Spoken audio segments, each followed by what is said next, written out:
tell you what.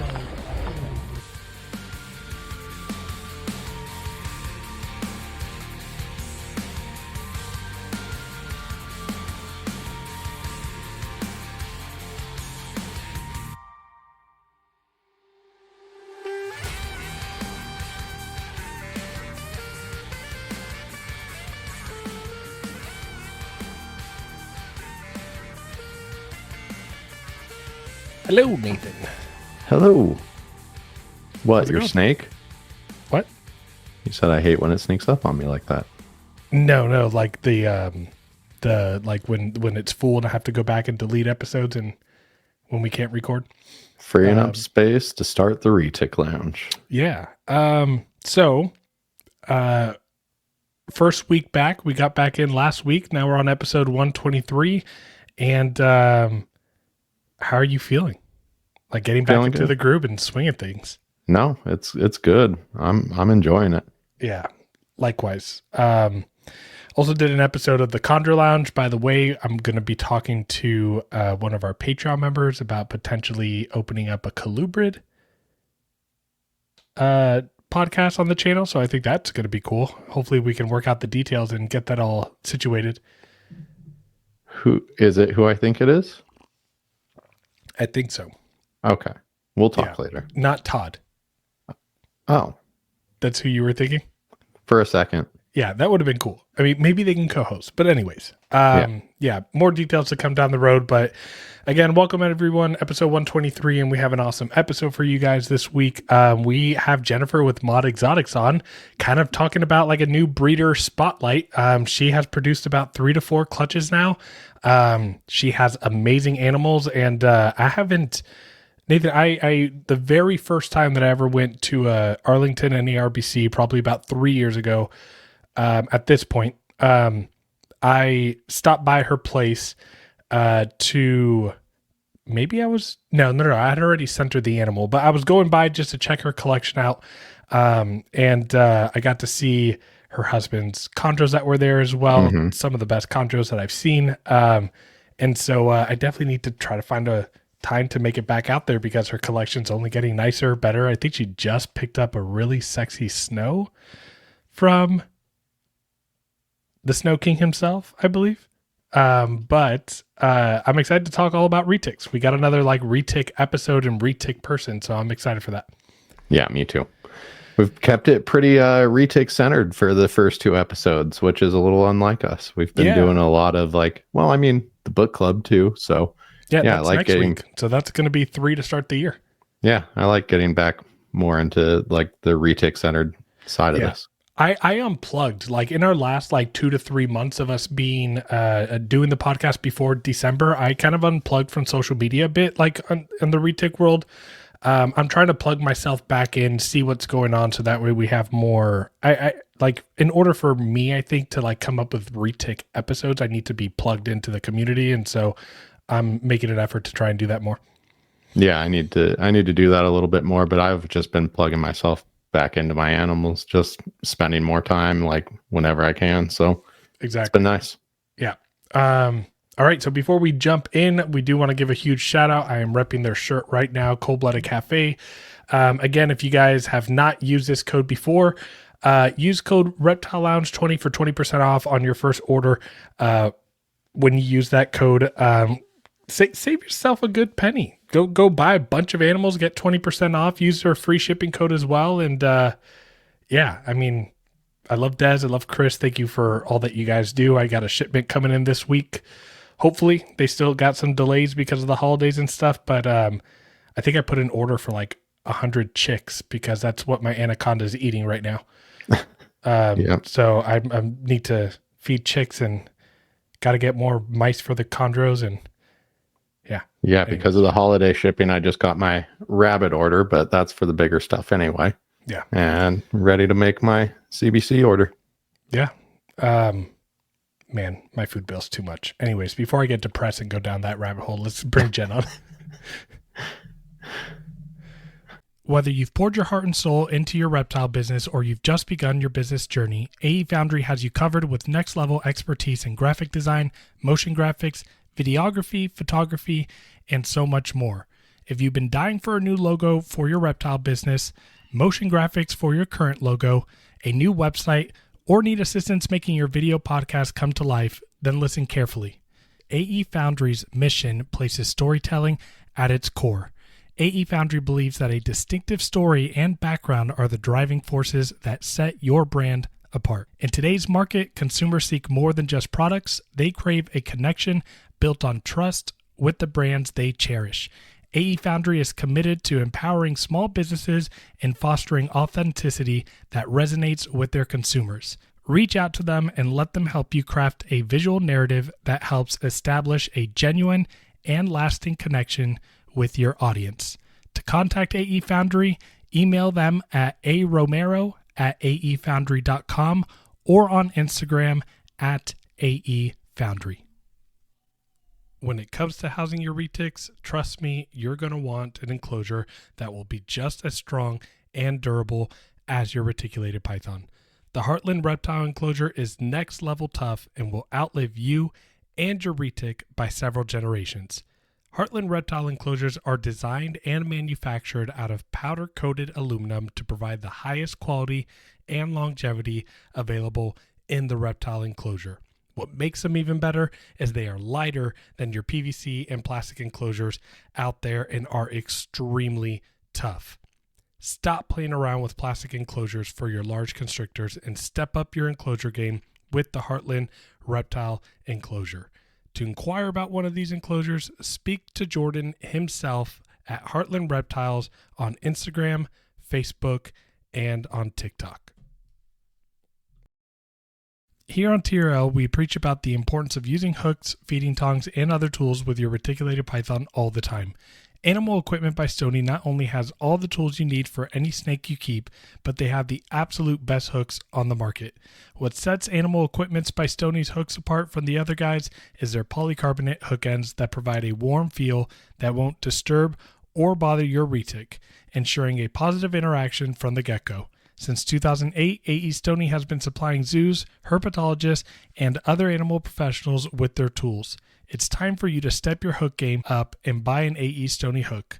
To learn more and purchase one of their amazing products, visit aestoney.com. What's going on, Jennifer? Hey guys, happy to be here tonight. Nice to see you again. Thanks. Every once in a while, we'll have a guest come on, and there's always this moment right where we bring them on where my stomach kind of turns, and I'm like, how the hell did we wait this long to have this person on the show? And I think you're at the top of the list for that. We've been talking for a few years now, and you had your, I believe, like your first retic clutches last breeding season, or two breeding seasons. First clutch was in 2021. Awesome. Okay. I remember that clutch too, I think. Was it the one that produced tigers and motleys? Yep. Yeah. Motley Okay. Tigers and sun tigers. Yeah. It was a fun clutch. Awesome. I think that was the same year as my first clutch. It was either 20 or 21. Yeah, look back. No, it was 21 for sure. Mm-hmm. Yeah. So Jen, for the listeners and those that, want to kind of know your background and everything, kind of take us into your history of keeping reptiles and snakes, how you got into it, and what made you choose retics out of all snakes. Yeah, sure. So I've been keeping reptiles for, 15-ish years now. Started with a corn snake and a ball python, just like everybody else. And I really liked them. You know, they were nice, but it wasn't anything that was really, drawing me in. And I met my first Super Dwarf in 2018. That's how it always happens. They put that animal in my hands, and I was just like, wow. And I had always been that person who was like, no, I'm not going to have a retic. I'm not going to have a retic. I have cats. I'm afraid they're going to eat my cats. Like, Right. I was so adamantly against it. But when I was walking around this show, they're like, no, just come meet a Super Dwarf. And, I learned about them.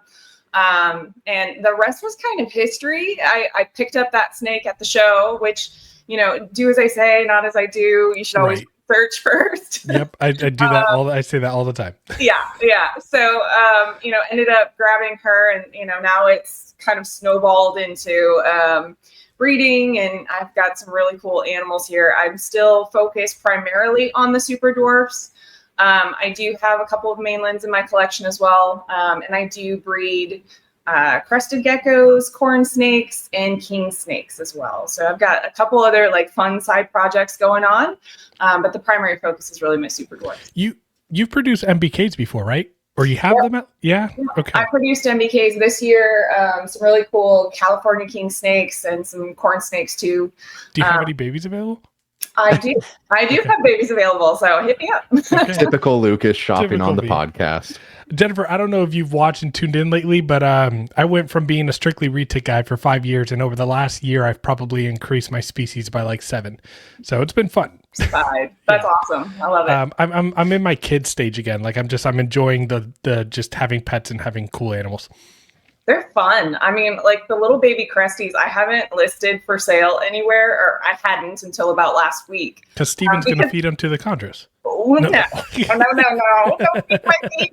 I really enjoy them. They're just fun and they're cute, and I just didn't want to let any of them go. And then I finally decided, okay, I've got to stop hoarding the crested geckos. They're they need good homes too. I love them, and you can like conveniently keep them in those like Focus Q's hanger tubs, and they like can treat like some of the larger tubs like as a mansion. Yeah. That's going to be the first species that I like buy for my daughter. And if she likes them, I'll let her have that project. And she probably is not going to do this, but I want her to like try to breed her first clutch by the time she's 10. They're fun and they're real easy.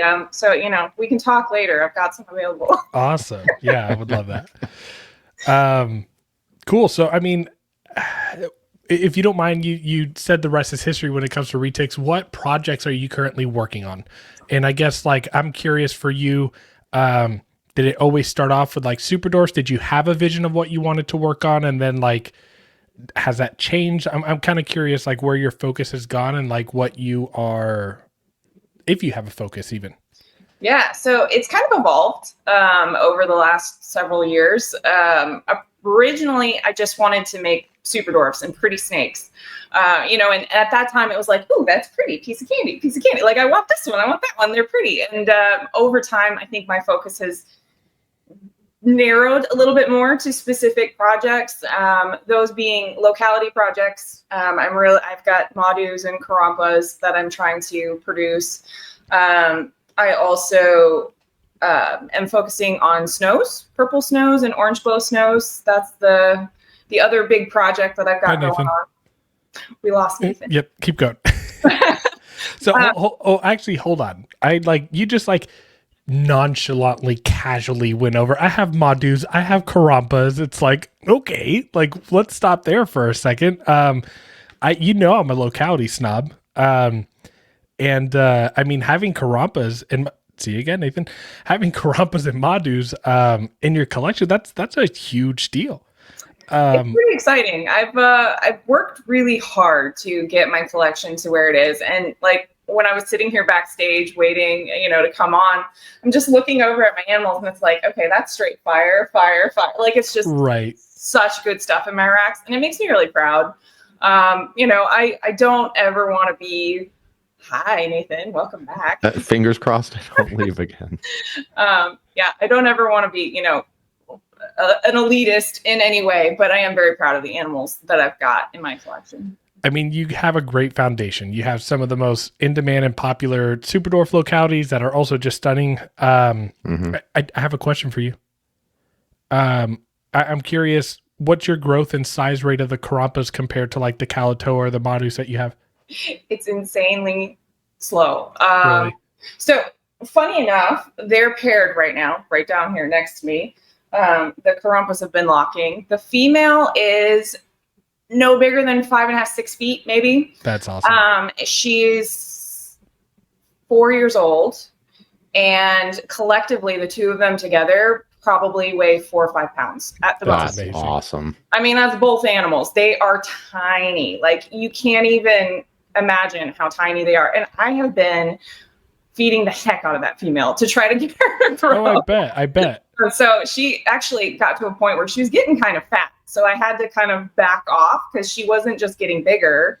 She was just getting you know that like squishy. Yeah, the Mhm. squishy little round. Yeah, it starts at like the midsection and goes down. I was like, okay, we're gonna back off your food because that was never my goal, was to make her fat, but you can't feed them the same way as you feed any other retic, frankly, because they can't put on size. Yeah, I'm a big firm believer that subspecies of Jampianus, they are very different molecularly and biologically than just the Malayo Python reticulatus. I just keeping a bunch of different localities, having mainlands and all the rest and everything. For the last like 5 years, you see the difference in behavior and growth rate and body composition, everything. Yeah, for sure. But those are two awesome localities to have. I've been on, so Karampas are in high demand, and a lot of people, like, you can't produce them, right? And Garrett's been working with like wild caught animals. I have a wild caught calato, and I know how big of a pain in the ass it is to breed a wild caught animal. So I've been kind of just waiting, right? Like, I'm waiting for like 3rd generation, because I think this 2nd generation, like with you and everything, I think the captive breds are going to start breeding a lot more like prolifically and like a lot better. They again, fingers crossed, but like I just, when you, in my opinion, when it comes to retics, when you can get away from that wild caught generation, you really do the like amazing work of being able to like then, like, the rest of the captive bred animals tend to be a lot more easier to breed. So I'm hoping, I mean, locks, that's amazing. Karampas, that's amazing. Tiny clutch. I mean, I've palpated her, and over again, I can feel 4 follicles. That is exactly 4 every time. And I'm like, okay, well, we might get 4. Yeah. We'll take 4. I mean, I'll take whatever I can get, but yeah. And I mean, I don't know about you, Jen, but if I was in your shoes and I produced 4 Karampas, those babies are staying. Like, you're yes. lying. Like, yes. Yeah. I have a list like a mile long of people who want them. And actually, Lucas, you're still on that list from 3 years ago. But they're probably going to stay here. Yeah, no, I mean, that's rightfully so, especially if it's not a big clutch. It's a big deal, right? But correct me if I'm wrong, but I don't know anyone else right now in the running. But let's say she ovulates, gets gravid, and goes a distance. These are going to be the first F2 Karampas on U.S. soil. So there's one other person, Josh. I can't remember his last name off the top of my head. I'm blanking, but Josh just produced a clutch of pure Karampas. Okay, awesome. The female was a wild caught, though, I believe.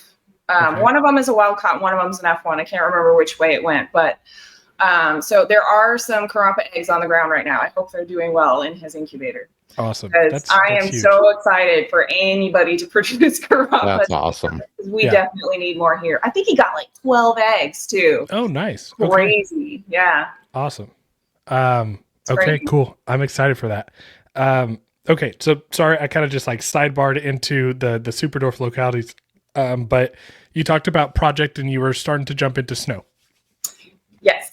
So I have the Orange Glow Snow project going on over here. I also have, snow glows. I have eggs in the incubator right now, but potentially there's some snow glows in there. And then I did a partnership breeding with Eric Lee. That we're looking for some more snow glows from a higher percentage pairing. So The ones I've got here will be 43.75%, so not super high percentage, but they should be some really cool visuals, and I'm looking forward to that. And then the ones with Eric, they're north of 55%, something like that. So we're working on trying to make smaller and smaller orange glow snows. Right now, nobody has produced a 50% Super Dwarf orange glow snow. The only thing that's out there right now are dwarfs. So exactly.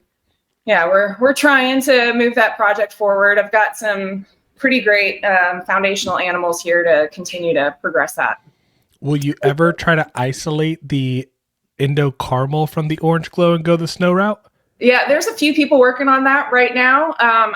I do want to see what an Indo snow looks like. I think it'll be really cool with really high contrast. Yeah. So it'll happen. I see that bone white head with like just the nice faded orange and thick purples. I think it's going to look great. Yeah, the snows that came out of the 2023 snow glow clutch, there were some that in there with just what you said, those bone white heads, and some had more of like really bright yellow heads. So it was really interesting to see the dichotomy in that group. I don't know about you guys, but my favorite morph to take into an albino snow project, like a snow project, is Motley. Mm-hmm. Anytime you see Motley in there, it creates that bone white color and it creates that crazy contrast. And I think Motley is such a simple, incomplete dominant that's been around forever that is slept on by so many people. I agree. I love Motley. Actually, the female that produced eggs for me this year is a Motley, double het, Indo, Caramel, and Anery. Awesome. So we might have some interesting things in that clutch. Yeah, no, I'm really excited to see that. Yeah. Okay, so work in the snow project, and you have what localities? You said Karampa Madu, what else? I have Kayuwadi. I picked up that adorable Kayuwadi from Anunnaki Exotics, the little boy, and then I have a 2018 female Kayuwadi. That was actually sibling, I think, to the one that you used to have that went over to Jordan. Yeah, so, you picked that one up from Brian?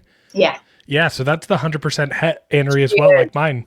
Yeah. That's exciting stuff. She's killing me right now because she's cycling and my male isn't doing crap with her. I have another like side project going on with her and I'm watching her build and I'm just like, oh, why will he not breed her? You want to know what's funny is my Kayuwadi did the same thing for after she had her pure Kayuwadi clutch, she did the same thing with my my Ocelot. Really? My Ocelot didn't do a damn thing with her and she was off of food. Follicles were huge, and so is he a proven breeder? Yeah, she is. Yeah, she's had 2. Well, no, him. Clutches. Yeah, my Ocelot male's a proven breeder. Is your male a proven breeder? He is not. No. Okay.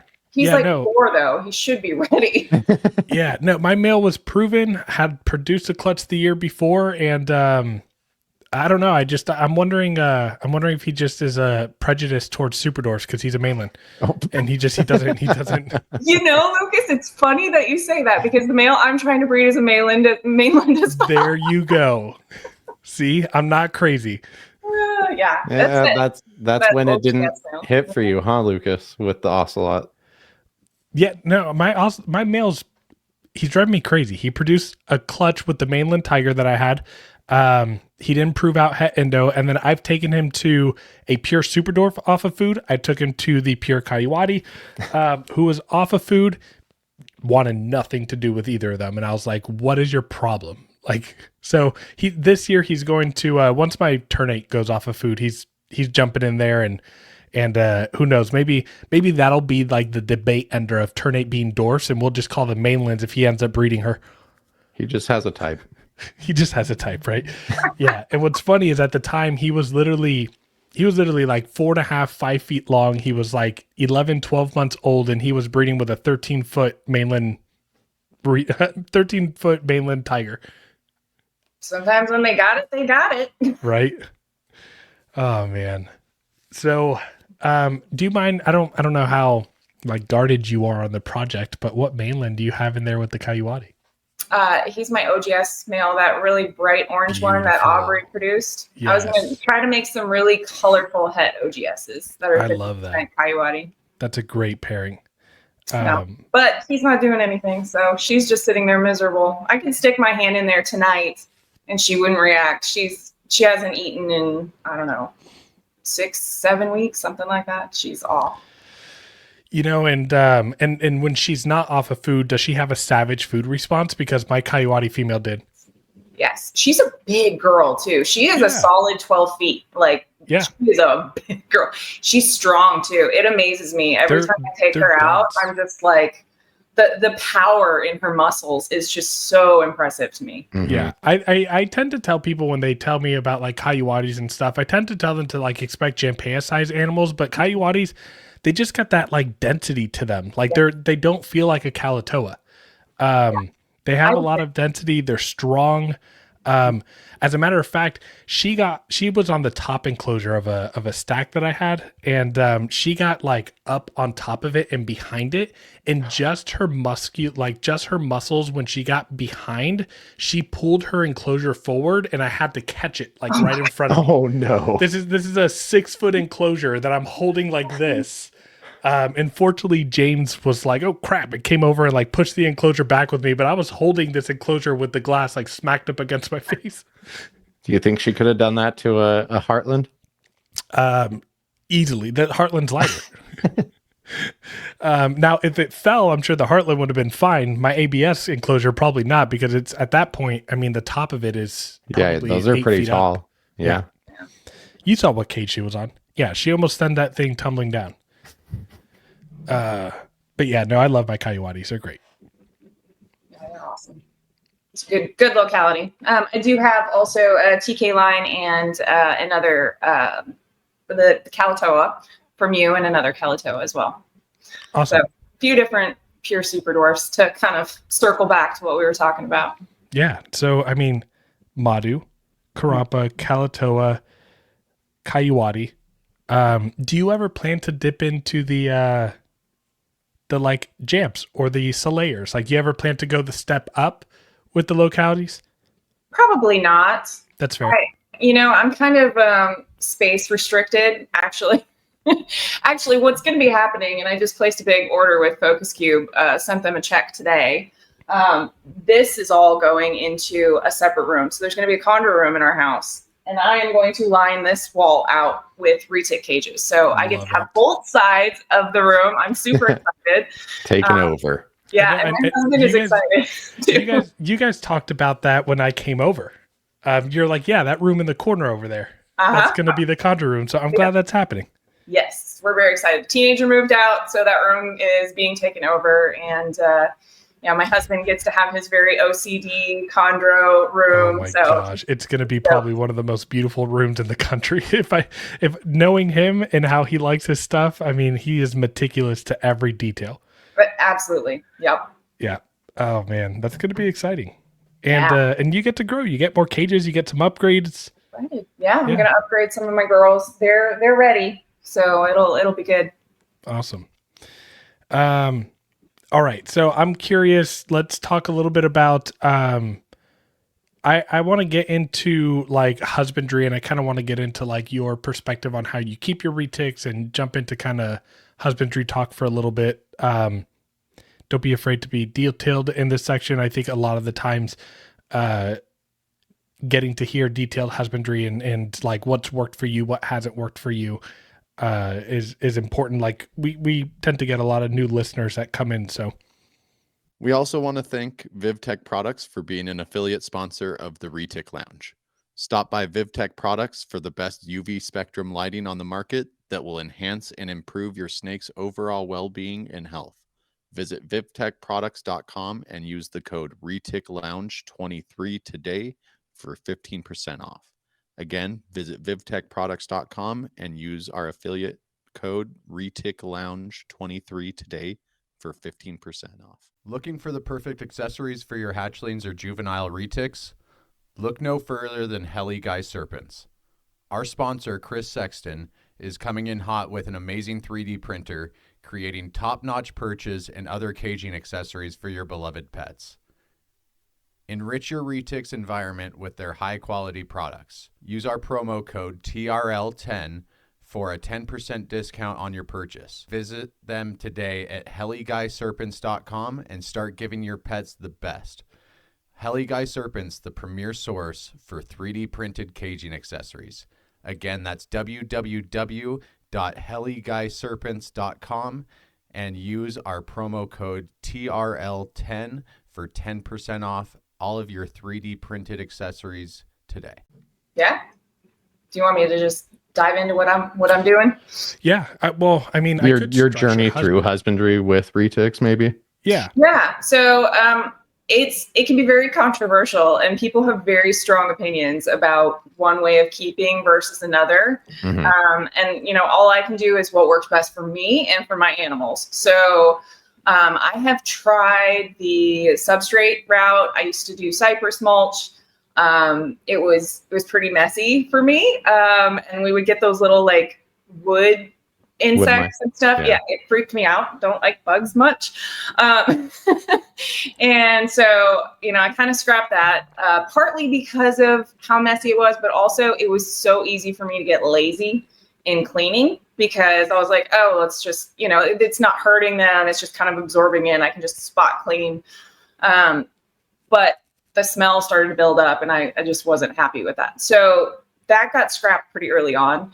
And then I started keeping on paper. I use the indented craft paper rolls. See, in the background, I've got my roll there that I just pull it out, and it makes it really fast for me to clean. And, with having the number of animals that we do in this house, I mean, we're over 100 reptiles in the house. So it has to be something that's convenient, that's fast. They're kept in my home, so smell is like a big deal. So we got to try to keep the smell down. So I pretty much clean as soon as they defecate. I work, partly from home and partly out. So I'm always coming up and checking my reptiles, making sure that they're staying nice and clean. So for substrate, that's been working for me for a very long time, and I'm unlikely to change from it. As far as, temperature, I'm a big fan of, radiant heat panels. Typical temperature ranges, I keep them a bit lower than most people do. I usually stay in the 83 to 84 for their hot spot. Some of my females I'll bump up to 86 when they're breeding, but aside from that, we don't go too hot. I find that they push a lot less if they're not too hot. Right. Yeah, I find the same. What did you say your high was? 83, 84. Okay, awesome. Yeah. Yeah. Yeah, And mine's even a degree or two higher. I might even adjust lower. What's your room ambient at? Usually this room stays around 75 degrees year round. Okay. Yeah, 75. So I've always told people like a 10 degree, like a 10 degree gradient is fine for retics, and 75 to like 84, 85 is like, that's, I mean, perfect. When I kept on gradient, I hated the pushing with heating and stuff, and I eventually worked my way down to 84 degrees. And now that I keep ambient, my room temperature high during the day is typically 84 degrees, 84, 85. I have one female that'll push if she goes a degree over 83. Like, she gets so upset if her hot side goes over 83 at all. I'm like, are you serious? How are you digesting food right now? And she just does not like hot. Right. She gets a swollen face and everything. It's like, okay, that drives me we'll keep you cold if that's what you want. Yeah. Mitigating pushing is like, and that's, at least that's the luxury and the fortunate part about keeping reticulated pythons, is they let you know when you're doing something wrong. Mm-hmm. Absolutely. I found that her triggers, she's the only one that's this particular, but her triggers are, her cage isn't clean, she pushes. If she's too hot, she pushes. If I haven't fed her, if she goes a day or too long, she starts pushing too. Is she a Madhu or Karampa? She sounds high maintenance. She is high maintenance, but no, she's a lavender. She's a mix. Mm-hmm. Oh man. Does she have tiger in her? No. No. Okay. I don't know about you guys. I don't know if you guys have had any experiences, but tigers, I had that clutch that produced tigers and everything. And I saw that the tiger, like, again, I'm keeping an ambient, right? And when I had them in their baby racks when they were smaller, the vast majority of the tigers were pushers. The normals weren't. And I don't know if you guys ever experienced that with your tigers. I've had a couple pusher tigers from my last clutch. Tigers are a pain in the ass. I know super tigers. I love them. I know super tigers are, but yeah, I produced super tigers my very first clutch back in 2021, and those things didn't want to eat. They push. They were horrible. I was like, I'm ready to just throw them out the window. Like, who does super tiger? It's terrible. I remember that pairing now, because we were trying to we were trying to tell what albinos were what. I remember that you messaged me and reached out to me, and that was kind of like the first time that we really talked a lot. Yeah. But yeah, I had emails and I had Rhapsody in that clutch exactly. as well. Did you keep any of those? Nope, they all sold. Okay. Yeah, I'm interested to see what happens with the Rhapsody project. I realized it wasn't the direction I wanted to go. So I just decided to sell the babies and move on. I don't keep much of what I produce. I did keep one holdback from my 2023 clutch. But aside from that, I let everything go. Yeah. Which won't be the case if I get corollas. Right. I like with a lot of the projects that I'm working on, like the few morph projects that I'm working on, like the clutch that just laid last night. That's going to be 50% Soleil, Sun Tiger, double hat purple OGS. I'm going to keep back a pair because I want to separate the purple and the OGS. I'd like to make Soleil purple tigers and Soleil OGS Sunfires. Nice. But like I'm going to ask like 2 really good friends if they want to work on the project and just be like, here, have them. So that way I don't have to hold back as many. And I'm like, hey, just, when they produce the clutch, just like send me a couple babies. You could do whatever you want with the rest. Yeah. It's amazing networking with people in this community because you can do that kind of thing. And that like they're going to be around and they're going to take care of you when those animals do produce. Yeah. I mean, and to be honest, besides like, I hate even mentioning him, but besides my very first person that I met in the retic industry and, unfortunately he was my mentor, I haven't been screwed over by anybody else who's been like a friend. Right. Everyone has been pretty honest upfront. And I mean, and even people that have been burned are still willing to like reach out and work with me on things. So yeah, I generally, I mean, the retic community gets a really bad rep, but it has a lot of amazing people in it. It really does. I count so many people in this community as my friends, and it's just through this shared hobby that we have that connection, and it's great. Right. I love it. Oh man. So where were we? Husbandry. Okay. So hot side, cool side. What do you do for humidity? I mean, you're in Texas. I'm in Houston. I mean, it's always humid here. Fair. I'm actually really fortunate in that way because I don't really make a focused effort on humidity this time of the year, especially when the heat is running in the house. It does dry out a little bit more. The other day I went into my big girl room and humidity was at like 30%. And I was like, oh, I probably need to do something for you guys. So, I just go around and I dump a little water onto their paper and it gives them a boost in the humidity. And, they're incredibly resilient animals. I don't feel like the humidity being, 10, 20, 30% out of range is really going to hurt them. I'm just more focused on it when they're in shed. Yeah. And then I intentionally daily go in and do their humidity bumps. That's a good point. Like focusing on humidity and that being a thing when snakes are in shed is like I keep my garage 60, 70% humidity year round. This time of the year when my heater's running in there, when the mini split's running on heat, I'll turn on the humidifier, but there's days where like I'll look and I'll be at work and the humidifier's empty and I see the humidity dropping. But even with my humidity at 70%, whenever I see my animals in shed, I just give them a mist. I mean, it's nothing to do that every few days when they're going through a shed, and I don't have any issues with sheds. Yeah, I have pretty solid sheds too. I've actually posted on my Instagram story a few times this winter, getting some really perfect sheds, and even in the winter time. But I'm, proud of that because it's not always that easy. Yeah, my wild caught Calatoa, she's like 10 and a half feet right now, and she nearly every time gives me a perfect shed. You could see the eyes, you could see everything. It's really rewarding to see. I just got one of those, and it was from my big anery girl, and she has this perfect little cross stamp on her head. So that's awesome. And you can see all like the labral heat pit, like part of the shed. It's super cool. Yeah, especially on a bigger girl. Nathan, how do you keep humidity up? Yeah, in Utah. Yeah, with the heaters on too. I find that if you provide them a big enough water basin, they typically do enough self-regulation.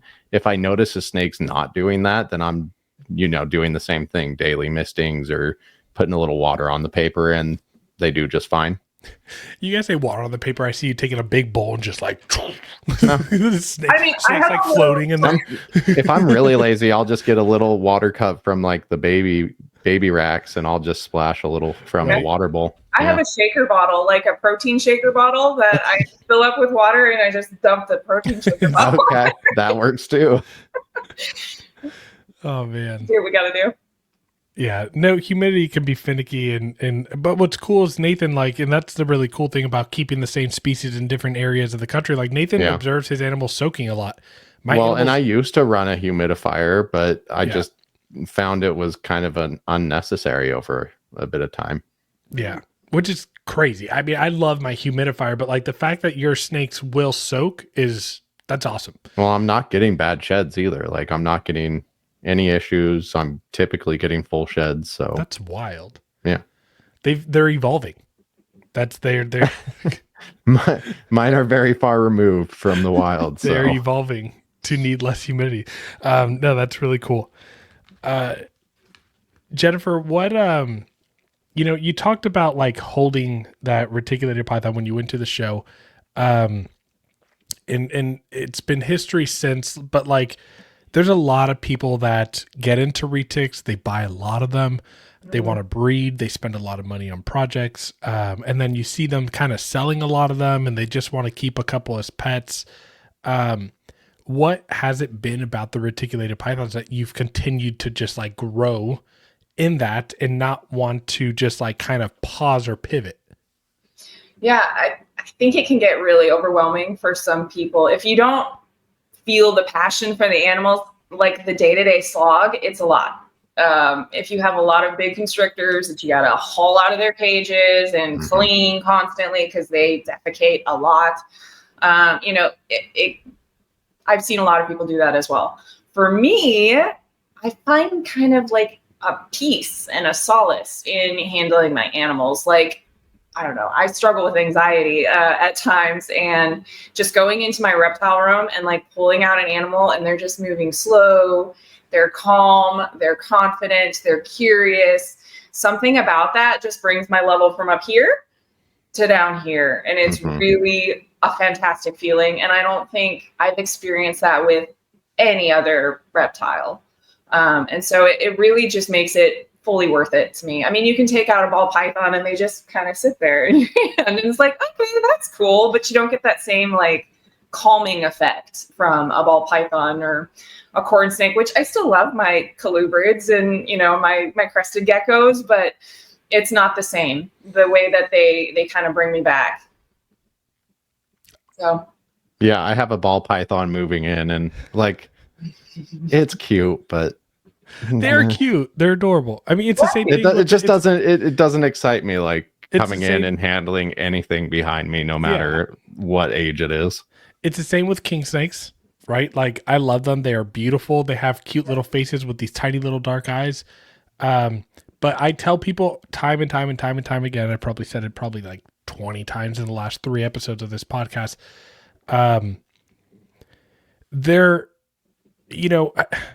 Everybody has a different taste on like what's beautiful, right? And I can say that even as much as I think retics are like stunningly beautiful animals, even in their wild type forms, there are better looking snakes out there, like more at least visually appealing and beautiful. Like, I mean, again, green tree pythons, just a green snake on a stick is beautiful, right? But there is not a better snake handling experience than having a reticulated python. That socialization aspect and the way that they interact back with you, those curious faces, and someone who really brings out a lot of the personality that you can see on camera is Abby. Abby tends to showcase exactly what makes retics just amazing animals to have.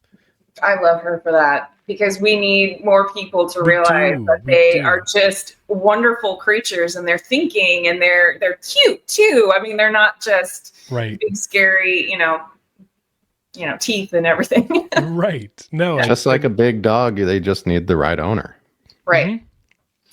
On that note, it's kind of a segue, but there are some animals that I don't interact with as well as other people. And so sometimes you've got to find the right home for your animal that is maybe not interacting with you the way that you need it to. Right. No, that's totally true. Speaking of like not fitting with some animals and interacting. You know, I'll give an example, like one for me. Like I have some Pimbora pythons, some Sri Lankan pythons. Oh, cool. And one female huffs and puffs when I hold her. She's just like constantly vocal. Doesn't do anything. She'll literally just be slithering and you see the curious tongue flicks, but you'll just hear this hiss. The other female is just like doing this one, right? And so just like the handling experience of the Sri Lankans, it's like it's just not like the most rewarding thing. Now, I want to breed them. I love them. They're beautiful. But like, it's just like the handling experience is not the greatest. Do you have any, stop. Let me see it. The cup. I've been looking for them everywhere. I want one and they're pink. I am bougie as hell, you guys. Oh, the Starbucks Dude, snake it's cup. a $50 Starbucks cup that I'm dying to find and I can't find anyone. I paid $25. It's not that much. Shut up. Seriously. So funny story, actually. I got this on a Saturday. I screamed like a little girl in the drive-thru because they have them sitting like in the window of the drive-thru, and I was like, "Oh my gosh, is that snakes?" Like the girl thought I was crazy. I was so excited, and I was like, "Okay, well, I have to have it." I didn't know they had them, so I got it on Saturday. Several people reached out to me after I posted about it on Facebook, and they're like, "Hey, can you get me one? I can't find one anywhere." So I went out on a mission on Sunday. I had to stop at 3 different Starbucks to find the last 2 that the third Starbucks had for a couple of friends of mine. So yeah, they've gone fast. I'm happy that it made a little, I wanted to see it a little bit more, but you know, I haven't found any at the one by my house. I need to check the one by my work. Cause when they go, they go. Yeah. And you know, hypocrites, okay? Because most people, especially the people going to Starbucks, aren't snake fans. Don't buy a snake. Not cup. Lucas getting fired up over a Starbucks mug right now. Yeah, if I can't find one and I like snakes and you're buying them and you don't like snakes, get away. Go. Yeah. I think the herp community has kind of risen up though. Like I've seen them all over Facebook and Instagram in the herp groups. And so I think we've kind of been searching them out, trying to find them. Yeah, probably. And San Antonio has a big exotic community. Okay, back to a question I was going to ask. Are there any retics that you currently own that are a little bit more difficult to manage and handle? And like, how is the handling experience for you, right? You're not a very tall person. 5'9", yeah. Oh, wait. Jeez. Okay. I don't know why I was thinking you were shorter. I feel like that's as tall as Steven. Steven's a little shorter than me, but okay, then maybe I was thinking the opposite. Sorry, Steven. Oh, that's my bad. Okay, well, I mean, I'm curious in general. How's the handling experience for you? Yeah, so I took on some breeder females this summer, and I'm just gonna, we'll lay it all on the table here because it is what it is. There was 3 females that were 14 feet. So these are big females. One of them hated my guts, and she was constantly hungry.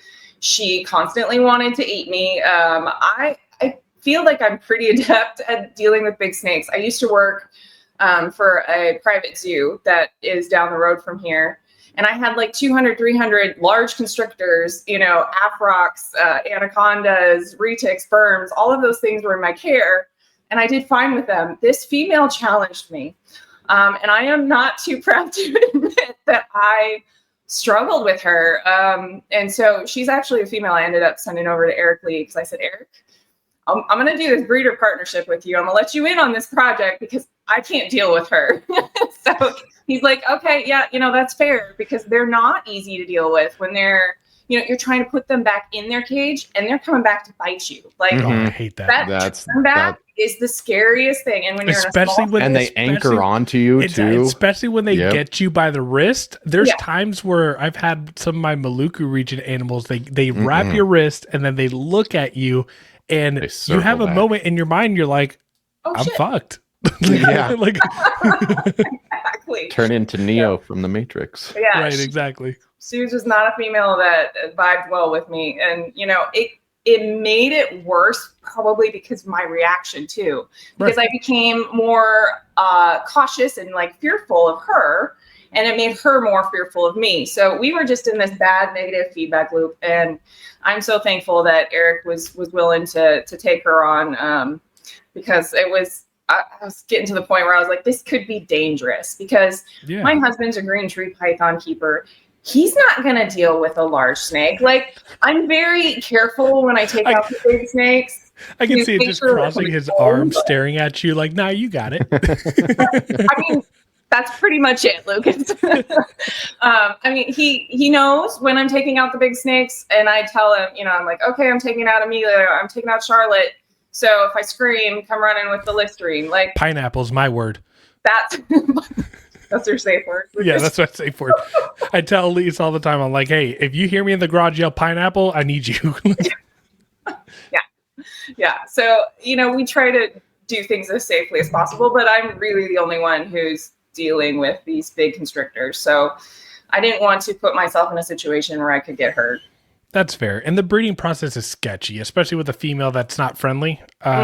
It's always nerve-wracking. You know, I have a theory, and I probably shared it on the podcast a while back, but you were talking about how like your nervous energy would make the female more nervous. So I'm going to get a little geeky and get into like I'm my big into that. Yeah, my psychology brain. So if you were to measure body temperature, right? So like you guys know like the mood rings, right? Or like the there's like little neurofeedback strips that you can touch. The more calm and the more relaxed you are, the warmer your body temperature is. We know that the snakes see temperature gradient very well.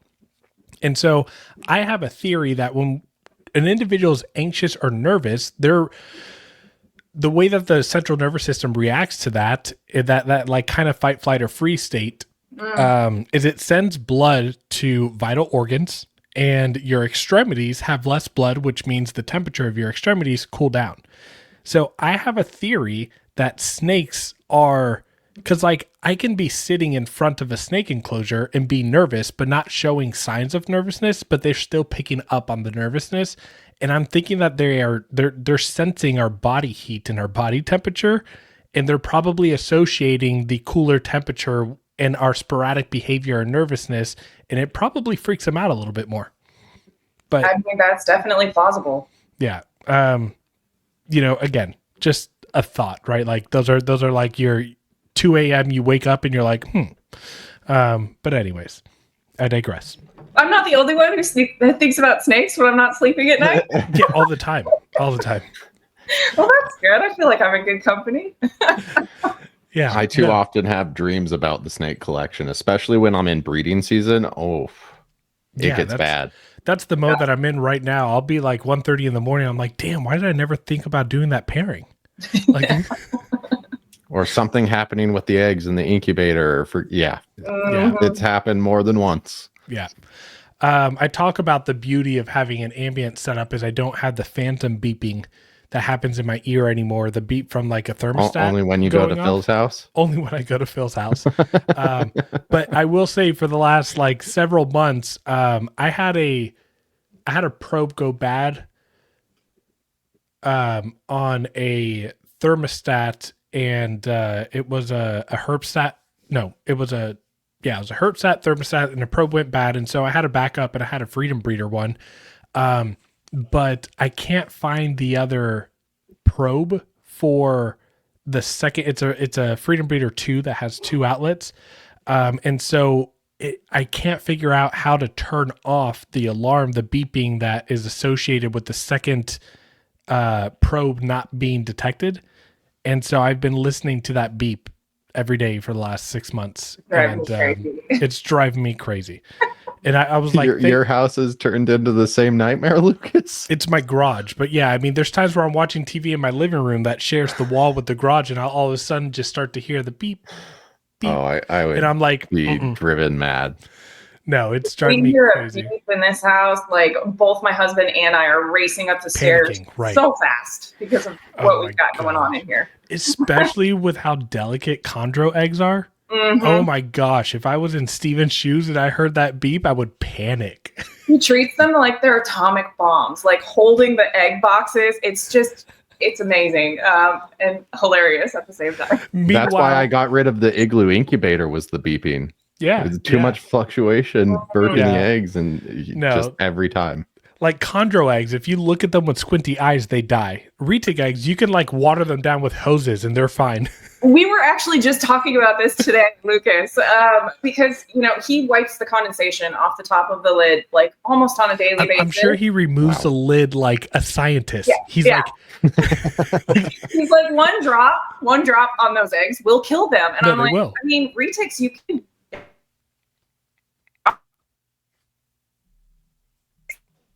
oh, In the Redfoot tortoise group. Oh, you there? no, think we I lost lost you. I'm you. sorry. So Yeah, I'm sorry. now you're back. Okay, you were talking about the retic eggs. Yeah, so with the retic eggs, I mean, you can drop a few drops on them, and as long as they're healthy, viable eggs, it's not going to affect them. And then he's reading in the Redfoot tortoise group that people literally wet their eggs, like mist the eggs on a daily basis for Redfoot. So Yeah. it's like this whole spectrum of how much water can an egg stand. And with micro eggs, it's none.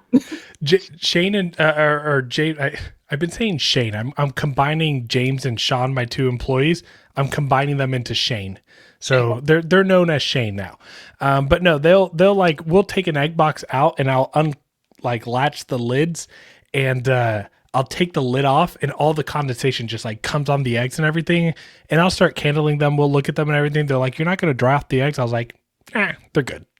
And they're like, "Are you sure?" And I'm like, "They're good." Like retic eggs are completely fine. Yeah.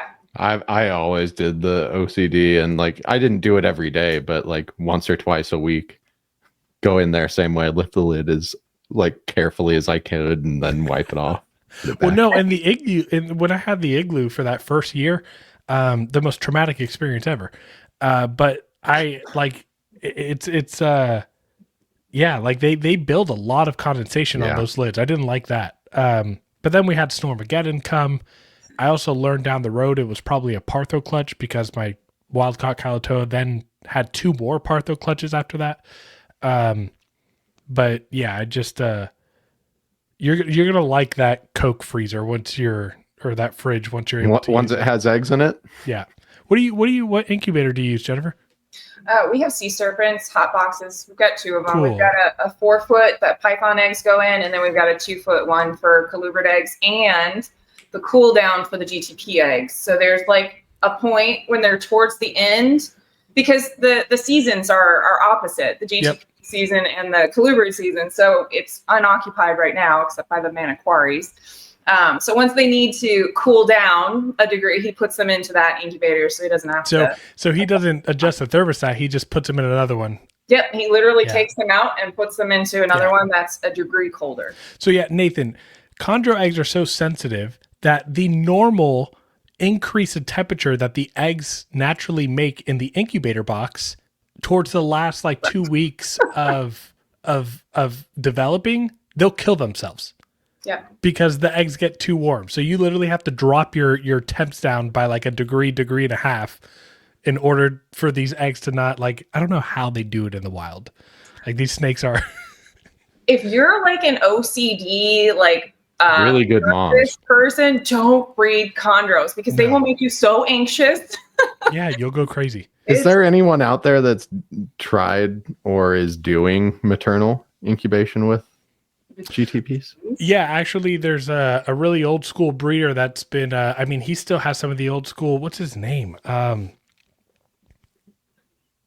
can't remember off the top of my head. No, I can't either. But he was on the Trap Talk on Up in the Tree Tuesdays, and he strictly does maternal incubation, and he swears by it. He says he doesn't have any like difficult to establish feeders. He doesn't have any of that, and he swears by maternal incubation. But with how sensitive they seem, it doesn't seem like a bad route to try. No, so that was going to be my route. I was telling myself, I'm just going to let them maternally incubate because where 99% of the problems happen in hatching them is in incubation. And And now that I've been doing this podcast, I've had a bunch of people try to talk me out of doing maternal incubation. And they're like, you're fine, you could do it. And I'm like, I don't know. Like, I mean, at least it's a short cycle compared to the retic eggs. It's 50 to 53 days. yeah, Oh, that's 52 quick. days. It's so fast compared to, I'm over here waiting 3 months. Mhm. Yeah, it's ridiculous. This clutch that just laid, I'm looking at April Fools as like the earliest that they're gonna hatch. Yeah, it's so far out. Yeah, it's ridiculous. Makes us stronger for our patients. We have resilience. Yeah, I mean, Wait the whole incubation yeah, time. the poor monitor community. I mean, I don't know how Oh, they I know. do it. Right. I'll be 150 patient. days, I'll be like- patient when that day comes. Man. Speaking of monitors, I'm getting monitors. Yep. Anyways, that's a whole other thing. I sent Ryan McVeigh a Coyote, and in return, he's sending me a pair of Peacock monitors, and this is like 2-3 years in the making. So There we Finally go. get- Looped it back to Retics. We love him for Right. exactly, yeah, I had to. It's retic related. I sent him over an animal. He's like, hey, I got you. And finally, like 2.5 years later, F1 Peacock monitors are coming soon. So should be fun. That's exciting. Yeah. Anyways, back to Retic talk.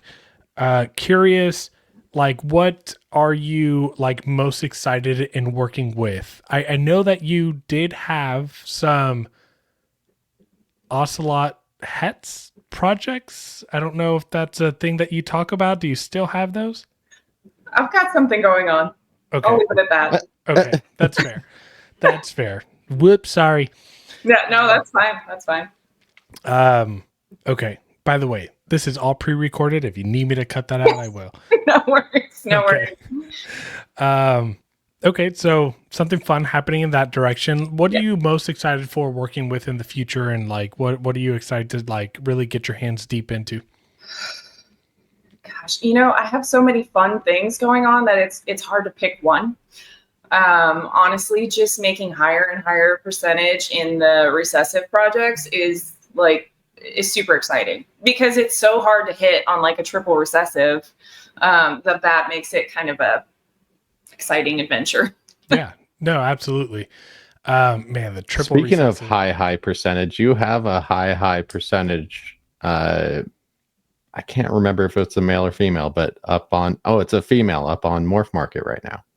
Yes. So that one's actually one from when I acquired animals from the Forellis because they got out of the business. I was helping them out to sell some of the animals that they had. So that's one that they produced. She's a 93.75% Super Dwarf. So 50% of that is Coyote. The other is, I want to say old school Super Dwarf. Okay. And she's almost breeding age. So, if somebody wants to get into breeding and they need a little bit of a jump, she would be a great animal to be a good starter. I'm pretty sure that's the clutch that established the anery in that Coyote. So that's also a posset anery. She is. She's a 66% posset. Yeah. And how big is she? Does she got that Coyote size to her? Not yet. No, she's... being 2, probably not. She's about 5.5 feet. Nice. Yeah, she's still pretty small. She's got a bit of a food drive on her. So if anybody's listening and they're like, that's the animal that I want, just be prepared to tap a lot. I'm just going to throw it out there because I want to have full transparency. Yeah, no, absolutely. I was actually about to, see, this is where ADHD is tough. I had something in mind and it kind of just completely left. Yeah, it went away. Oh no, I was going to say, Nathan, last episode we were stumbling over like how to make a 66% het, right? And I forgot it was like literally het to het. When I made them this last season. Right, yeah. exactly. Yeah. I was highly amused watching that episode. That You guys talk through that. I couldn't help myself. I had to comment on the. It was like, guys, this. we know this. That was just like I blame Lucas's late night recordings on that one. I also blame just I don't know, maybe not recording made me a little dumb. But yeah, it just I was figuring after I read your comment, I was like, that was really basic. Like, and I think I even said it while we were doing it. I was like, this is ridiculous that we don't know what produces a 66% het. in my mind, they're all either het or they're not. So it's a 50-50 chance. Right? They're either het or they're not. Like, we'll Your figure brain it is out. a scary place, Lucas. I don't know. I don't know about that. That's that confidence you need going into Vegas, but I don't know about retic breeding. Right. Oh man. So I'm curious. So the current animal that you just got from Eric, it's a visual snow. He is actually, and this is really funny because I've kind of pushed Eric a little bit on this. It looks like snow, right? It looks 100% like a snow. Feel free to pop the picture up. I'm going to try to find it right now. But he is actually a purple het anery. That's bullshit. Yep. It's bullshit. And it's crazy how white he is. I mean, he has the silver eyes. If you didn't know better, you would look at this animal and think it's a snow. And so I went back to Eric and I was like, are you sure? Like after I got it in my hands, I was like, are you sure this isn't a snow? Because even it's like light yellow is really lemony. It's not like that orangey yellow. Mm-hmm. And so, he swears up and down that the breeding could not have produced an anery. So, yes, it couldn't have produced a visual. So he says it's a het. That male is actually already going to work for me. Oh, you've got the orange glow snow up there. Oh, that's the orange glow? That's an orange glow snow. I've got 3 of those. Oh, where'd Jen go? Oh, what the heck? Good one, buddy. What the heck? There we go. Okay, let me stop sharing and try to find this animal. Okay. Oh, I wanted to see the process. Oh, well, I gotta go into Eric Lee is the one who recently posted it. Yeah. But yeah, I have a purple head anery behind me, and same thing, like super lemony yellows, like none of the white, but you can definitely tell like head anery, especially after breeding. So it was just like, yeah, that was right in front of my face. Yeah, it's crazy how that het influence is coming through on that animal, because I would have swore it was a snow. Oh, here it is. Yeah. Oh, that female's also from Eric. Okay, let me. Nice. Yeah. Yeah, I don't know. There's something in the water over there because the stuff he produces is so bright and vibrant. Like even any picture I see him, posting of different animals he's produced, I'm like, how are they so bright? I don't understand. This drives me crazy. This isn't a snow? That's not a snow. He's a purple het anery. What? I know. And he's got silver eyes and everything. I mean, he is so... That's all he is purple head anery? You want to know? No, Motley. Oh, Motley. And I was like... that's probably, like I talked about, Motley is like the most underrated when it comes to producing albinos, and that's probably largely because of the Motley. Yeah, he has such a pretty nice bone white That head. is insane. Yeah, he's a gorgeous animal. Gorgeous animal. Okay. So you got him, and what's like the first thing that you want to pair him to? So he's actually already been paired. Had a female cycling.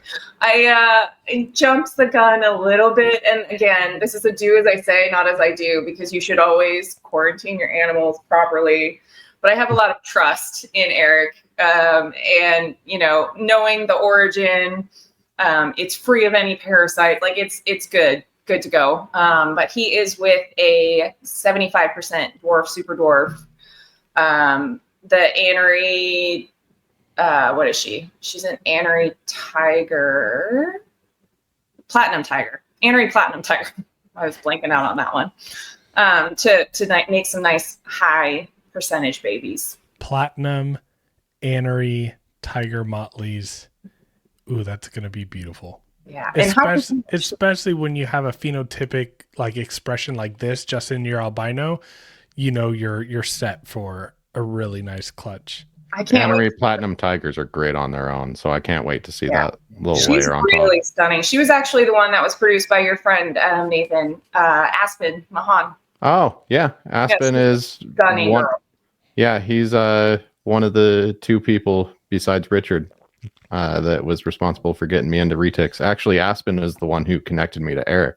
When's he coming on? Wait, Aspen came on. Yeah, Aspen came on to talk about his wildlife photography. Yeah, that's right. Awesome. I remember because It's got the same name as my daughter. So I'm looking at the projects that you're building, and I'm just like, holy crap, because like I know like you and I kind of first started this off kind of on the same time frame. And you really developed into someone who's starting to become meticulous about the things that you're keeping and like the projects that you're doing. The animals that you're acquiring are like top notch. Are you wanting this to like continuously, constantly be just like a hobby for you?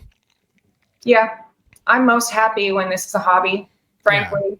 Good for I you. don't ever want to have to rely on the animals for feeding my family. Yes. No, I because totally I think it takes some of the joy out of it. I'm so happy that you said that. I've probably said that in our Patreon a few times, but I feel like once you start having to worry about feeding your family by selling animals, I feel like that's where the ethics kind of the moral and ethics start to slip, because you got to do what you got to do. I mean, if I was in that situation, I would, again, I'm putting my family first before the animals, right? And we always talk about like, you got to take care of the animals. But yeah, I've seen so many people that transition over to like trying to do that full time, and you just see the care of the animals kind of buffer and wage a little bit. And even though it's nothing like abusive or neglectful, it's just it's stressful. Yeah. Right? Like, what if you slug out one year? Right. Like, Yeah. what? Have a part though, you know? Right. What do you do then? Yeah, I've had too many of those. Like, I've played Parto King. Maybe we should give you a new title. I've literally had enough of those to be like, nope, I don't trust snakes breeding, or at least retics. Yeah, no, for sure. And I'm kind of in a unique position over here, and I'm very fortunate. My husband does not have to work, and he takes care of the animals most of the time. So, I take care of the big constrictors because he doesn't want to deal with them, but he helps out with, the smaller animals, babies, and, he's doing his own breedings with the chondros. So, we kind of have the best of both worlds. We have a full-time job that supports things, but we also have somebody who's here constantly to take care of the animals too. That's awesome. So it works out well for us. Yeah. Stay-at-home snake dad. I love that. He's amazing. He's so great. Cooks dinner every night. You guys got to get yourself a house husband. It's great. Yeah, that sounds like a great deal. I am that. So yeah, get off. Well, I wish I had the no working part of it, but yes. Right. Exactly. Yeah. No, me too. So question for you. I want to know, what do you want to work with the most that you are currently not working with right now? When people try to tempt me with like new projects or animals, it's really hard to tempt me because I feel like I've got everything that I want. I can't think of a single thing that I'm like, oh, I need to get into that. I'm very happy with what I've got. So it's hard to say that there's anything even out there that would remotely tempt me. Not even hypo? I like the hypos, but I really just don't want to take on another project. Especially a recessive project. Yeah. That's fair. Okay.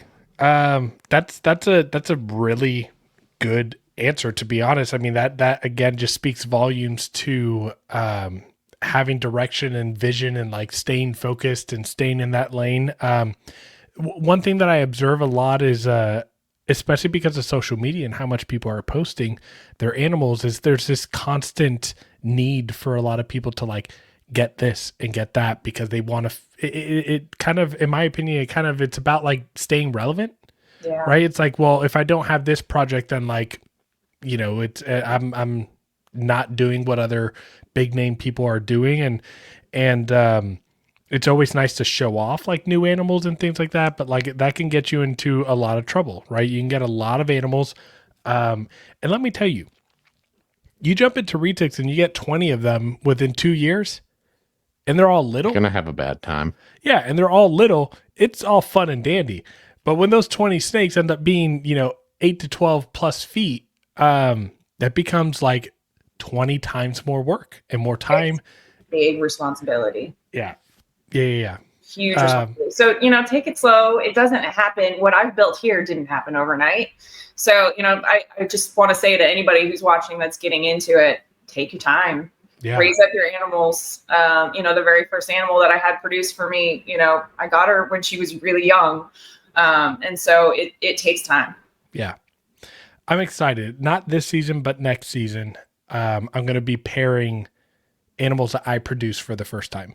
That's epic. And that's something that like I can't wait to do that. Yeah.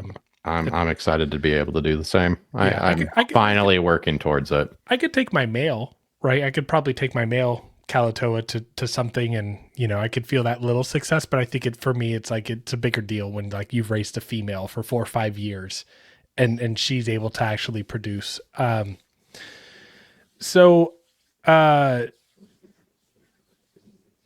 There was something else that I had on my mind, and again, I get off topic and I forget. I wanted to ask you. No, see, left again. It's a great. We're watching the ADHD in live action tonight. Yeah, no, it's fun. You want to know what's funny is I'm a therapist, right? And so when I have patients and clients in my office and this is happening, they crack up at me. And I think that's why they like me as a therapist. And they're like, oh, like this guy's an idiot. Like he's cool. Person. That's right. great. Like he's real. He's not like this super like big, like, I don't know. Anyways, I'm going to sit for a second. And this is the beautiful part about having a podcast that's pre-recorded is I can cut out this gap.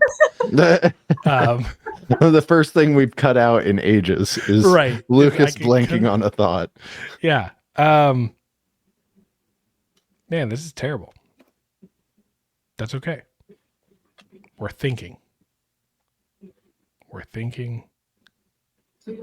Are we? Mm-mm. Yeah, this is where sound effects would really come in handy. Yeah, you need the The anticipation is killing everyone, including us right now, Lucas. Yeah. I'm going to just click a play here. Hold on. Yeah, that wasn't it. But, Nope. Okay. So I want to hear your thoughts on like, if anybody is getting into retics, number one advice that you have as far as like breeding goes and being like a new breeder and like how to do this successfully, like what is something that you want to like share to the new generation that are buying animals and they're getting excited about this? Yeah. One, find a mentor. I think mentorship is huge in keeping and breeding retics. I still contact my mentors when I'm like, hey, this thing is happening. I don't know what it is. Have you seen this before? So getting a mentor and getting strong in the community, I think is really important. And then my second tip would be, get a young animal and raise it up. Get used to that animal, because I can tell you the females that you're pulling off of eggs that have known you for 4 or 5 years versus a female that you just acquired 3 months ago, they're going to react differently when you're pulling that animal off the eggs. So, that's something that can't be understated. That's true. Those might be the best 2 pieces of advice for anyone getting into retics. Start young, with a baby. And if you're trying to breed, get a mentor. Get someone who can talk you through everything, because you're going to have a ton of questions. Yeah. I mean, for me, I think it's really important. I learned the hard way, right? Like I got adults like only a year into getting retics, and then I had wild cots only 18 months into getting retics. And then, pulling that clutch, not fun.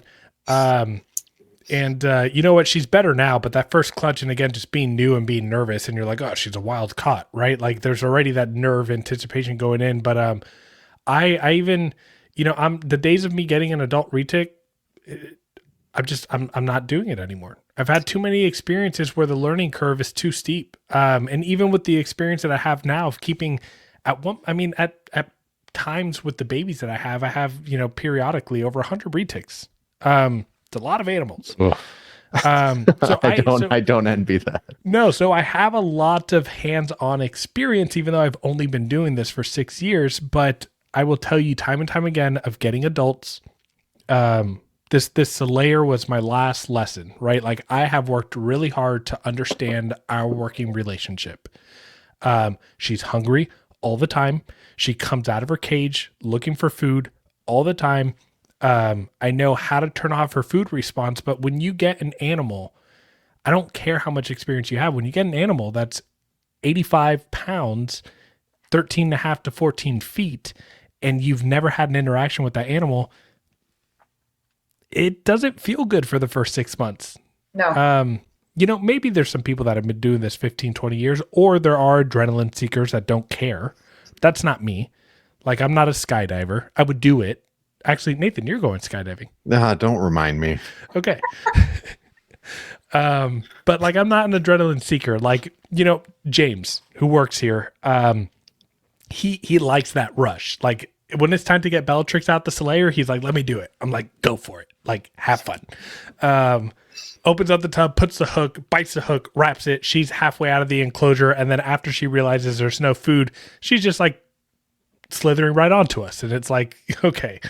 But yeah, I'm not that adrenaline seeker. And so, our Patreon, they were trying to like peer pressure me into buying the 17-foot Bali because they know I love Balis and they're a locality. And I was like, there's no way in hell I trust myself enough to work with a 17-foot retic that I have never met a day in my life. I'm supposed to unbag this thing and think I'm going to be alive? Nah, like, I'm not doing that. So even if it's the sweetest, most chill adult animal in the world, you're putting it into a new environment. So now it's on edge, right? And you don't know this animal. You don't know its triggers. You don't know what turns off its feed mode. And so you're on edge, and the two of you together, like, it takes time to understand each other. And in that meantime, you still have to clean this animal. You still have to get it out. Right. Like, you have to deal with it. And so, it can be a little sketchy. And you're putting an animal in a brand new situation. Like, I did an attempted breeding loan with Tristan Cowder a few years ago, and the male I took on, just even taking him out of Tristan's house, I was holding below the knot on the snake bag, and he slashed me a little bit. And he was the sweetest snake, like, never showed any aggression, never like showed me any signs of like being that crazy male, or he just was put in a new environment and had to like learn the keeper, learn the situation that he was put into. Yeah. My biggest learning curve was that wild caught male Kalatoa that I acquired. Only a 7.5 foot 8 animal, right? But like, I'd only kept retics for 18 months at the time. And whenever there was a female cycling in that room, he was impossible. I'd open up the enclosure and he'd start arching. Good alarm bell, though. And I would like try to hook him out, and he's pushing the hook away. Like, he's coming at me and like bluffing. He's literally like, he's like, what? And I'm like, I don't want to hurt you. I just want you to go in my female's enclosure. Like, I had to literally stack his enclosure on top of the female, have both doors open, and just try to like move him out and hope that he went down into there. Yeah, exactly. And if he just, it was not fun. But and that's the thing, is like, once you have an animal like that and you get nervous, like you get nervous about doing water changes. You get nervous about cleaning the enclosure. You get nervous about doing those things that are basic, like, must needs for that animal. And so I just like, for those of you that like are dead set on getting like breeder age animals and you haven't worked with them and everything, like, go for it, but just know that like it might not be fun. Yeah, for sure. Yeah. I don't think getting a breeder age male can be overstated enough either, like how dangerous that can be. Right. Because those breeder males can be very, very dangerous. I actually got stitches in my finger from a combative male. That was about almost 6 years ago now, but they are very dangerous. So be careful enough. I didn't know that. Yeah, it was when I was working at the private zoo. Man, did they have another female retic breeding, or was this just a breeder age male, like without a retic present? Well, the whole room was full of retics, so who knows who could have been cycling? I mean, they had 50 retics in that big giant room. So I've always wondered if like male retic breeding behavior would still happen without a retic like cycling present, right? Like, but like, would it do it if a berm was cycling, or like, I'm curious. So a friend of ours, Katie, actually has all male retics. Doesn't have any females, but she has a female ball python. And she said one of her males is starting to arch and starting to do those regular male retic behaviors. And Throw him in. He's sensing the... Throw him in. Yeah, Do you know, it. and actually I had a male in my room that sensed the female GTP that was cycling. There were no females cycling. I'm positive my females were not cycling. Could you? And he was getting restless, like pushing and getting crazy. And we're like, what is going on? Could so you he threw in a imagine? female with his, or a male with his female GTP. And sure enough, they locked immediately. I was like, well, I've got a barometer in the room for you. Could you imagine a 12-foot chondro? You do that crossing that parent. Could you imagine just a 12-foot chondro with the feed response that both of them have? I'm sorry. Gosh. I will say this straight up. Green tree pythons have the scariest food response ever. I'd rather so small though. They don't scare me. I don't know. They scare me. Dude, I'm doing pairings with my Arus right now, and like when female kicks on food mode, I'm like, the male's in there. I'm like, hey, buddy, you're on your own. Like, good luck. Hope you make it out alive. Right. But yeah, no. No, that would be terrifying. Yeah. Oh, man. Okay, Nate, you got any other questions before we wrap up? Do you want to just plug a little bit of like where people can find you? Sure. You know, we already talked about the morph market a little bit, brought up the Instagram, but yeah, Those let are the people two know. primary ways to find me. I'm Mod Exotics on Instagram. That's probably where I'm most active. I also have my Morph Market account. If you want to be friends on Facebook, I'm Jennifer Jean on Facebook, and I post some of my snake stuff there as well. Any other things that we didn't touch on that you think are important for like the audience to like kind of know about like what you're doing, what you're working with? Well, I have babies coming, but we touched on that. So, you know, I think we covered some ground tonight. We got a lot of information out there. Yeah, absolutely. Yeah, can't wait to see those babies. Can't wait to get some more. Wow. Now I'm blanking, Lucas. Great. ADHD is contagious. Karampa blood on the ground. Thank you. There it is. Yeah. No, I'm super excited about that. I'll be touching base with you and just kind of reaching out and kind of rooting you on. Like I'm a fan. Like I'm in your corner. I love seeing you be successful. I love the work that you're doing. You know, I thought that like after you got the Badus, I was like, surely she's done getting like these amazing animals. And then boom, you purchase that animal from Eric. And I was like, nope, she's at it again. Like, I watch you. I love following you. I get busy and everything. So I know that we haven't like kept in touch a lot over the last like year or so. And I'm about to get busier, with another baby. But like, I'm watching you. I love everything that you're doing. You're a great representation of like a retic breeder. You're an amazing person for the community because the community needs really good people. And just appreciate everything that you're doing. Oh, I appreciate that. Thank you, Lucas. Thank you, Nathan. Yeah. Absolutely. Have a good night. All right. Bye, guys. See ya. All right. Well, I feel like that's just like 2 episodes coming back where we just like shoot the shit about retics, and it feels and another retic episode planned next week. Yeah. No, it's nice to have guests on and just kind of it just kind of flow in a natural progression way and nice and comfortable, and it was good. I love that. I love that episode. Me too. Everyone, make sure you reach out to Jennifer. Make sure you follow her over at Mod Exotics, Mother of Dragons on Morph Market, and we'll see you on the next one. Yeah. See you, everyone.